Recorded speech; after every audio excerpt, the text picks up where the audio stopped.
అలా నీ కళని నువ్వు కోటీశ్వరుడిగా మార్చుకోవాలి, నువ్వు ఒక ఉన్నత స్థాయిలో ఉండి నువ్వు ఒక కోటీశ్వరుడిగా నీ ఫ్యామిలీని ఒక కోటీశ్వరుడిగా చేయాలంటే ఈ భూమి మీద మనకున్నటువంటి మరొక అద్భుతమైన అవకాశమే వెస్టీజ్.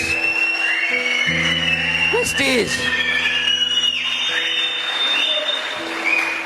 ఇక్కడ చదువుతో సంబంధం లేదు, ఎక్స్పీరియన్స్తో సంబంధం లేదు, కులంతో సంబంధం లేదు, మతంతో సంబంధం లేదు, నువ్వు ఎవరు అనే దాంతో సంబంధం లేదు.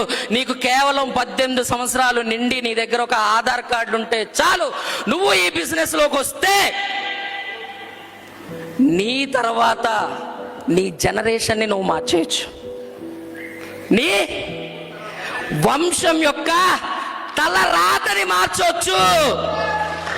నేను చెప్పేది మీ తలరాత కాదు, మీ వంశం తలరాతని.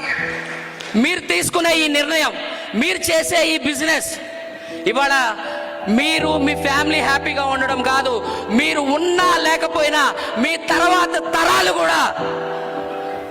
ఆడెవడో మా ముత్తాత బుల్లెట్ గాడు వెస్టీజ్ బిజినెస్ చేసిండంట, నేను ఇవాళ బెంచ్ కారులో తిరుగుతున్నా అంటున్నాడు. నేను లేకపోయినా సరే సార్, అది ఈ బిజినెస్కున్న పవర్.